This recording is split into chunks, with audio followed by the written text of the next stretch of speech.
ಆದಿತ್ಯಾದಿ ನವಗ್ರಹ ದೇವತಾಭ್ಯೋ ನಮಃ.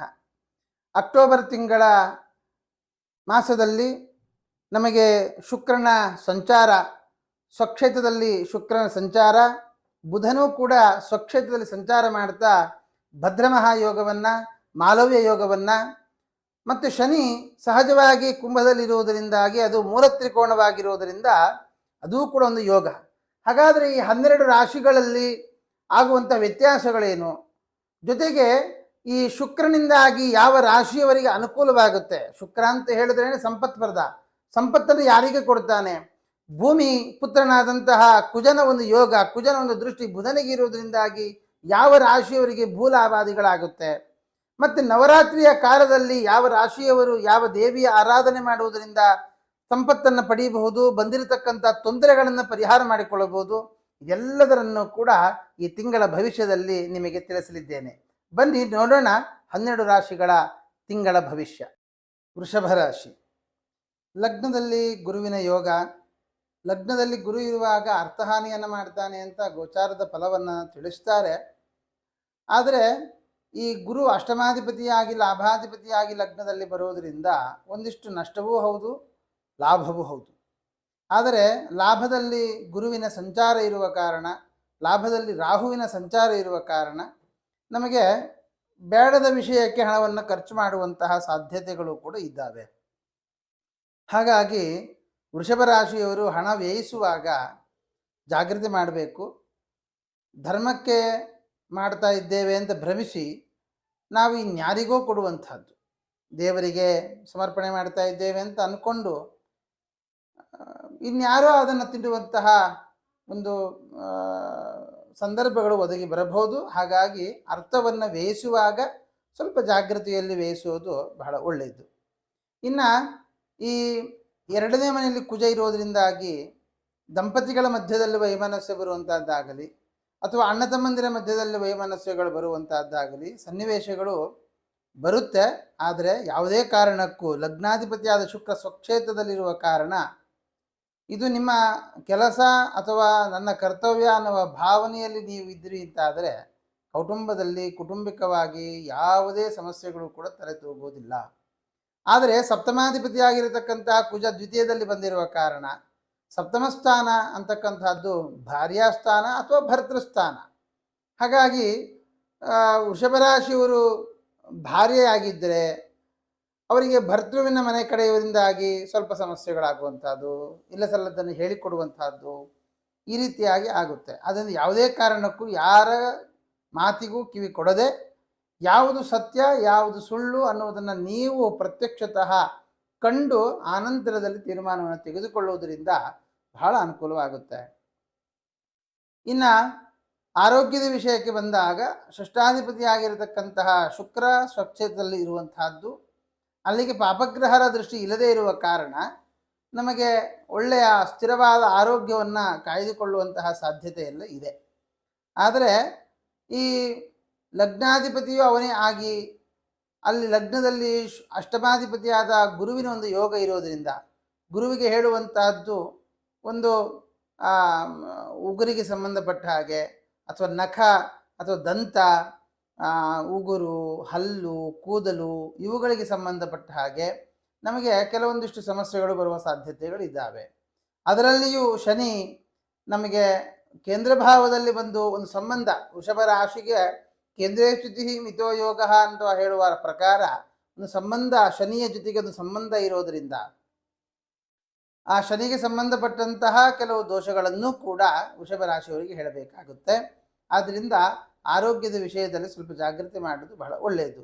ಅಷ್ಟೇ ಅಲ್ಲದೆ ಈ ವಿದ್ಯಾರ್ಥಿಗಳಿಗಾಗುವಾಗ ವಿದ್ಯಾರ್ಥಿಗಳ ಜೀವನದ ಬಗ್ಗೆ, ವಿದ್ಯಾಭ್ಯಾಸದ ಬಗ್ಗೆ ನಾವು ನೋಡುವಾಗ ಒಳ್ಳೆಯ ವಿದ್ಯಾಭ್ಯಾಸದಲ್ಲಿ ಯಾವ ತೊಡಕು ಅಂತ ಕಾಣಿಸ್ತಾ ಇಲ್ಲ. ಆದರೆ ಕೆಲವೊಂದಿಷ್ಟು ಆಲಸ್ಯದಿಂದಾಗಿ ಅಥವಾ ಸೋಮಾರಿತನದಿಂದ ಅಥವಾ ಕಾನ್ಫಿಡೆನ್ಸ್ ಲೆವೆಲ್ ಜಾಸ್ತಿ ಆಗುವಂಥದ್ದು, ಓವರ್ ಕಾನ್ಫಿಡೆನ್ಸ್ ಅಂತ ಹೇಳ್ತಾರಲ್ಲ, ಆ ರೀತಿಯಿಂದಲೂ ಕೂಡ ಕೆಲವೊಂದು ಸಂದರ್ಭದಲ್ಲಿ ನಾವು ಎಚ್ಚರ ತಪ್ಪುವಂತಹ ಸಾಧ್ಯತೆಗಳಿದ್ದಾವೆ. ಯಾವುದೇ ಕಾರಣಕ್ಕೂ ಆ ರೀತಿಯಾಗಿ ಆಗದೆ ನಿಮ್ಮ ಕರ್ತವ್ಯವನ್ನು ನೀವು ನಿಭಾಯಿಸಿಕೊಂಡು ಹೋಗಿ, ಖಂಡಿತವಾಗಿಯೂ ಕೂಡ ಒಳ್ಳೆಯದಾಗುತ್ತೆ. ಅಷ್ಟೇ ಅಲ್ಲದೆ ಪಂಚಮದಲ್ಲಿ ರವಿ, ಕೇತು, ಬುಧರ ಯೋಗ ಇರೋದ್ರಿಂದ ವಿಶೇಷ ವಿದ್ಯಾಭ್ಯಾಸ ಮಾಡಬೇಕು, ಪರದೇಶಕ್ಕೆ ಹೋಗಬೇಕು ಅಂತ ಯಾರಾದರೂ ಬಯಸ್ತಾ ಇದ್ದೀರಿ ಅವರಿಗೆ ಒಳ್ಳೆಯ ಯೋಗ ಈ ರಾಶಿ ಪ್ರಕಾರ ಕಾಣಿಸ್ತಾ ಇದೆ. ಅದರಲ್ಲಿಯೂ ಕೂಡ ತಾಯಿಯ ಮನೆಯ ಕಡೆಯವರಿಂದಾಗಿ ಸಹಾಯವೂ ಕೂಡ ಕಂಡು ಬರ್ತಾ ಇದೆ. ಇನ್ನ ಈ ವಿವಾಹ ಆಗದೇ ಇರತಕ್ಕಂತಹ ವ್ಯಕ್ತಿಗಳಿಗೆ ವಿವಾಹದ ಯೋಗವೂ ಕೂಡ ಹೇಳಬಹುದು. ಕಾರಣ ಸಪ್ತಮಾಧಿಪತಿಯಾಗಿರತಕ್ಕಂತಹ ಕುಜ ದ್ವಿತೀಯದಲ್ಲಿ ಬರುವಂತಹದ್ದು ಬಹಳ ಒಳ್ಳೆಯದ್ದು. ಆದ್ದರಿಂದ ವಿವಾಹ ಆಗುವಂತಹ ಯೋಗಗಳೆಲ್ಲ ಇದ್ದಾವೆ. ಇನ್ನ ಭಾರ್ಯೆಗೆ ನೋಡುವಾಗ ಸಂತಾನ ಆಕಾಂಕ್ಷಿಗಳು ಯಾರಿದ್ದೀರಿ ಅವರಿಗೆ ಸಂತಾನದ ಲಾಭಗಳನ್ನು ಕೂಡ ನಾವು ಇಲ್ಲಿ ಹೇಳಬಹುದಾಗಿದೆ. ಅದರ ಜೊತೆಗೆ ಈ ಮಾಂದಿಯ ಒಂದು ಅಷ್ಟಮ ಸ್ಥಿತಿ, ಆದ್ದರಿಂದ ನಿಮ್ಮ ಹೆಂಡತಿಯ ಅಥವಾ ನಿಮ್ಮ ಗಂಡನ ಆರೋಗ್ಯದಲ್ಲಿ ಒಂಚೂರು ಏರುಪೇರಾಗುವಂತಹ ಸಾಧ್ಯತೆ.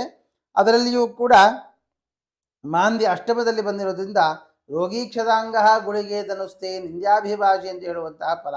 ಆರೋಗ್ಯದಲ್ಲಿ ಏರುಪೇರು ಆಗುತ್ತೆ, ಸಣ್ಣ ಪುಟ್ಟದ್ದು. ಅದು ವಾತ ಪಿತ್ತ ಕಫಕ್ಕೆ ಸಂಬಂಧಪಟ್ಟ ಹಾಗೆ ಕೆಲವು ತೊಂದರೆಗಳನ್ನು ಹೇಳಬಹುದು. ಇನ್ನು ಯಾರಿಗೆ ಕೆಲಸ ಸಿಕ್ಕಿಲ್ಲ, ಕೆಲಸ ಸಿಗದೇ ಇರತಕ್ಕಂಥವರಿಗೆ ಕೆಲಸದ ಲಾಭ ಇತ್ಯಾದಿಗಳನ್ನು ನೋಡುವಾಗ ಖಂಡಿತವಾಗಿಯೂ ಕೂಡ ಕೆಲಸಕ್ಕೆ ಸಂಬಂಧಪಟ್ಟಂತಹ ಲಾಭವನ್ನು ತಾವು ಕಾಣಬಹುದು. ಅದರಿಂದಾಗಿ ಅನುಕೂಲಗಳು ಕೂಡ ಈ ವೃಷಭ ರಾಶಿಯವರು ಅನುಭವಿಸಬಹುದಾಗಿದೆ.